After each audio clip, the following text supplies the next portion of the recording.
Every Friday morning, Maya moves $50 before she can even think about it. Not $100, not $200, just 50 quiet, forgettable dollars. She barely notices it leave, her rent still clears, and her whole life continues. But something is happening underneath the surface that almost nobody ever talks about. $50 a week quietly becomes $2,600 in a single year. That is more cash than a huge share of Americans have ever managed to save. 59% of people cannot even cover a surprise $1,000 bill. Maya could cover that bill twice over, and she never once felt the pinch. This is the $50 rule, and it works precisely because it is so boring. No second income, no side hustle, no budgeting app screaming at you every morning. Just one small transfer that survives while your willpower quietly fails around it. Here's what almost nobody tells you about saving small, unglamorous amounts of money. The size of the number is not the thing that builds your year of savings. What builds it is the single decision you make once and then stop making forever. Meet Renee, the same age as Maya, in the same city, on nearly the same paycheck. On paper, Renee is honestly smarter about money than Maya ever was. She reads the articles, she knows the terms, and she has a real plan. Her plan is simple: start saving seriously the moment things finally settle down. But things never quite settle down, and that perfect month somehow never arrives. So Renee keeps waiting for a big, impressive moment to finally start saving big. Maya skipped the impressive moment completely and simply started with $50. One of these women has a real cushion today, the other is still waiting. This is not a story about income, because both women earn the exact same amount. It is a story about one decision and about who quietly keeps on making it. 27% of American adults have zero emergency savings set aside at all. 42% have no personal savings sitting anywhere, none of it whatsoever. These are not lazy people, and many of them earn genuinely good money. They are simply people still waiting for the right time to finally begin. The right time is a trap, and it turns out to be very quietly expensive. Every year you wait as 1 year of savings you can simply never rebuild. Before you decide $50 is too small to matter, here's what the data shows. Let's keep this fair. Maya and Renee both earn $58,000 a year. Same rent, same car payment, same grocery bill, and the same streaming subscriptions. The only real difference sits inside one automatic transfer set up on a Friday. Maya opened a high-yield savings account paying right around 4% interest. She scheduled $50 to move every single week, and then she closed the app. That was the entire strategy from start to finish. There was simply no step two. Renee opened the very same kind of account on the very same afternoon. But Renee chose to transfer her money manually, only whenever she felt safely ahead. Manual means whenever 30 days of spending decisions happen to leave something behind. And usually, they do not leave anything. That is the whole problem with manual. After 12 months, Maya's account quietly held $2,650. Renee's account held $410, and she still felt behind. Same income, same year, and a $2,000 gap from a single setting. Maya never budgeted harder. She never earned a raise. She simply automated it once. Here's what actually happens when your saving depends on raw, daily willpower. You do not fail all at once. Instead, you fail one small Friday at a time. A dinner out, a sale you could not miss, one genuinely rough, draining week. Each one feels perfectly reasonable, and each one quietly skips the transfer. By December, 20 small reasonable choices had quietly erased the entire year. Maya made those exact same choices too, on the very same tempting weeks. But her $50 had already quietly left before the choice even existed. You simply cannot spend the money that is already sitting in another account. Now here is exactly where the name of this quiet little rule earns itself. $2,600 is roughly a full year of steady small savings. It covers the $1,000 emergency that quietly sinks most ordinary households. It covers the car repair, the dental bill, and the surprise late-night vet visit. The median American emergency fund sits at only about $5,000. Maya reached fully half of that in one quiet, completely unremarkable year. In just 2 years, she passed it entirely, without ever once feeling deprived. Renee spent that same year still meaning to start and quietly feeling guilty. Guilt is not a savings account. It reliably pays you exactly 0%. The guilt drained her energy while the waiting quietly drained away her cushion. By the time Renee finally got serious, Maya was already 2 full years ahead. The studies on automatic transfers are almost embarrassingly one-sided on this exact point. People who automate their saving tend to save 1.5 to 3 times more. One study watched a savings rate climb from 35 all the way to 58%. Their income never changed at all, only the quiet automation had changed. This is the very same force sitting behind automatic 401k enrollment. Auto-enrollment pushes participation from 60% all the way up to 90%. Same humans, same paychecks. One single default flipped, and everything downstream changed. Picture the actual moment this rule runs. It is honestly gloriously boring. It is a Friday morning, and Maya is busy making coffee, not making decisions. A tiny notification says $50 moved to savings, and she just keeps stirring. No willpower was spent, no sacrifice was felt, no app was ever even opened. That is the entire magic of it, and it hides completely inside the dullness. Her friend Derek thinks $50 is simply too small an amount to bother with. He wants to wait until he can comfortably save $500 a month. So Derek saves absolutely nothing while he waits around to save impressively. Maya's boring little 50 had already quietly grown past his ambitious 0. Small and automatic beats big and someday, every single year without exception. So let's break down the hidden math behind why one tiny transfer wins.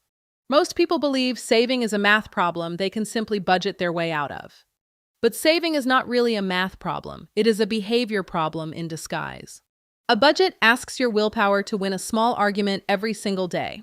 An automatic transfer asks your willpower to do absolutely nothing at all.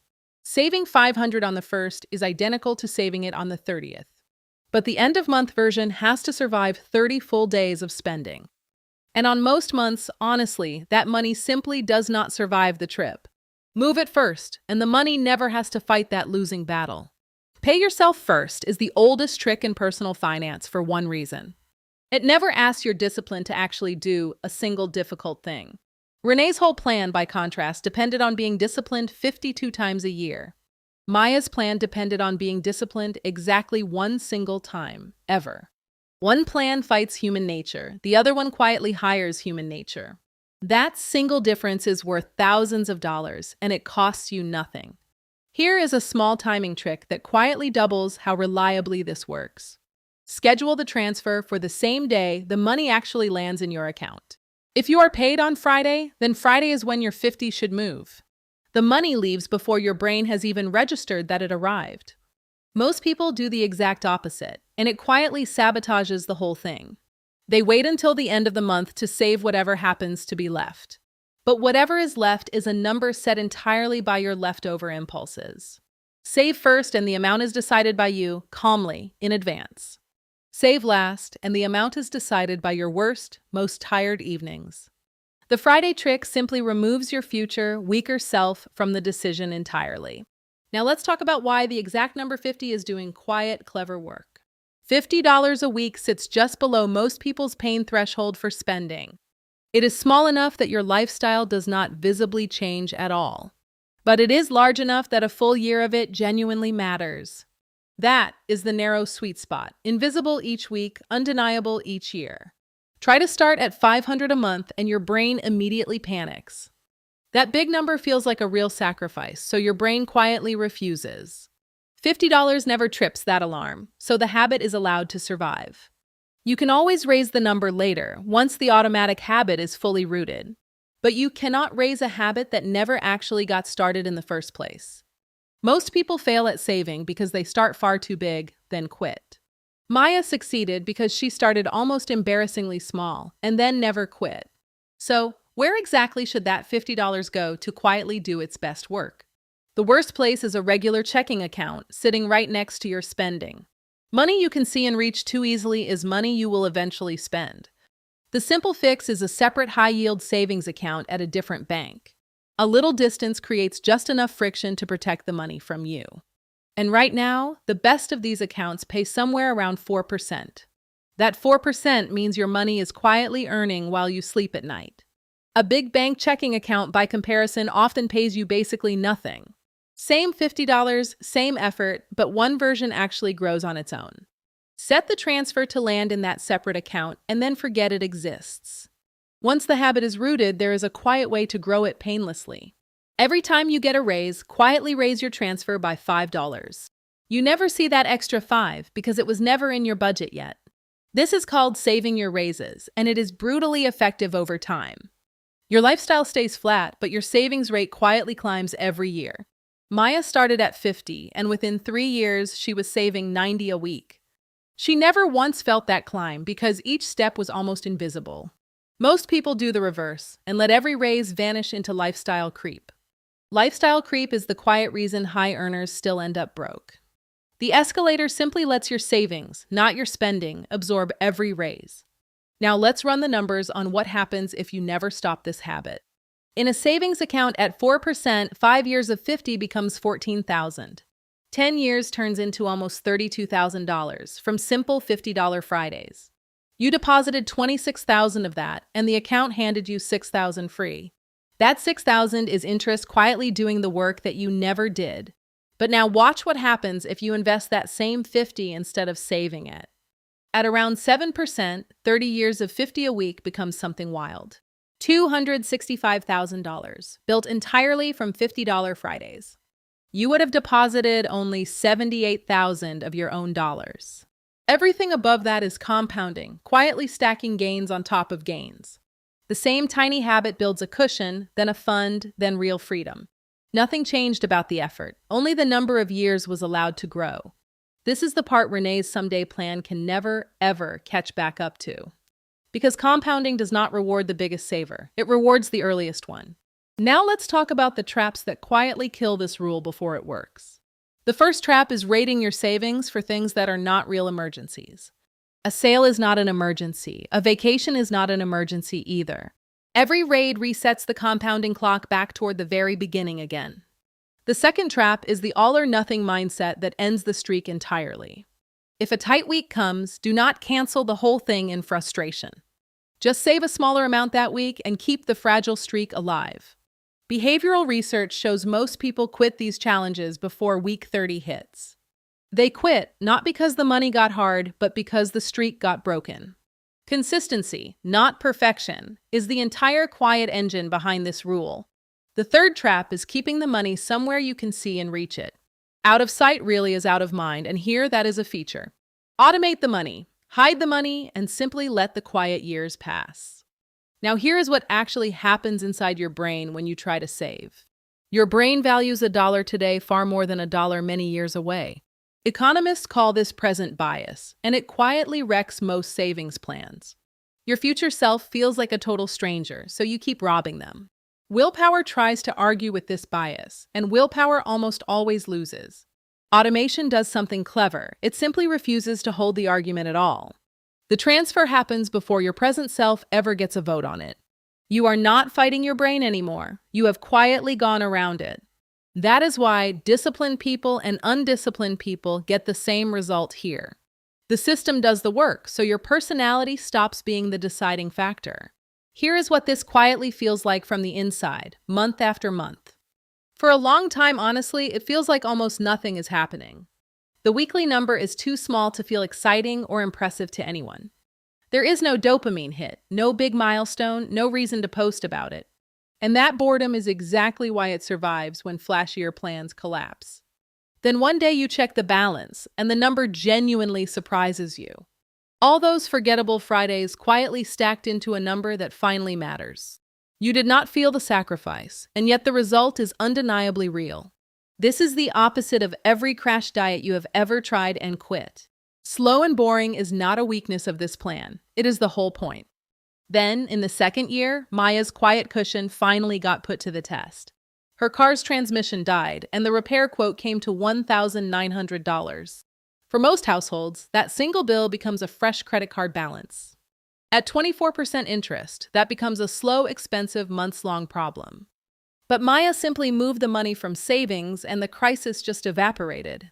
No debt, no interest, no spiral, just a slightly smaller savings balance. This is what the year of savings quietly buys you, an emergency that stays small. Renee had the exact same breakdown happen just a few short months later. With no cushion, Renee reached for a credit card and started the debt spiral. Same salary, same emergency, but two completely different financial mornings after. The gap between them was never income. It was one automatic Friday transfer. So let's be honest about what that $50 a week is really buying. It is not really buying a bigger pile of money for its own sake. It is quietly buying you options, and options are what freedom is made of. The option to fix the car without borrowing from anyone at all. The option to walk away from a job that has quietly turned toxic. The option to say no without money being the reason you say yes. A cushion changes how you sleep, how you negotiate, how you carry stress. People without savings do not just have less money, they have less power. Every emergency becomes a crisis when you have nothing set aside behind you. The $50 rule is really just quietly buying back your own calm. Now, maybe you are watching this and quietly feeling like you are already behind. Most people feel behind, and most of that feeling is simply comparison. The neighbor with the new truck may be drowning in quiet monthly payments. You are not behind them. You are simply on a slower, more solid road. The best day to start this was years ago, and you cannot change that. The second best day to start it is today, before you close this video. You do not need a windfall, a raise, or a perfect budget to begin. You need one account, one amount, and one recurring day. That is all. Let's put a real, specific price tag on waiting just one single year to start.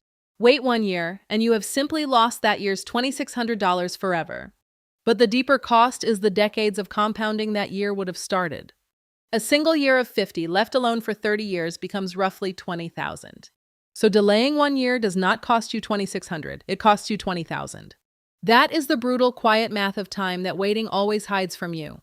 Renee did not lose money by spending it. She lost it by delaying. Delay is the single most expensive financial habit that feels completely free. Every week you postpone is a small, permanent withdrawal from your future self. The fix is almost insultingly simple. Start badly, start small, but start today. Now you have probably heard the tired old advice about skipping your daily coffee. This rule is not that, and the difference actually matters quite a lot. The latte myth asks you to feel guilt over every tiny daily pleasure. Guilt-based saving fails because nobody can white-knuckle small joys for very long. The $50 rule asks you to feel exactly nothing at all instead. You do not track your spending, count your lattes, or ration your small pleasures. You attack the structure of your money, not the joy inside your day. Change the pipes once, and the water flows correctly forever after that. That is why this survives while the coffee-shaming approach always quietly dies. Keep your latte, just automate the 50, and let both things quietly coexist. Here is the most advanced version of this rule, and it is still absurdly simple. Many employers let you split your direct deposit across 2 different accounts. Send $50 straight into savings before the money ever touches checking. Now, the money you never see is the money you can never accidentally spend. Your checking account simply shows a slightly smaller number, and you adapt instantly. Humans adapt their spending to whatever number they happen to see in checking. So a smaller, visible balance quietly trains a smaller, healthier spending habit. This is the same trick that makes 401k contributions so painless. The money leaves before your lifestyle ever has a chance to claim it. Split the deposit, and even the transfer step quietly disappears completely. There is one last effect of this rule that the spreadsheets can never capture. The first time your savings actually saves you, something quietly shifts inside. You stop seeing yourself as someone who is simply bad with money.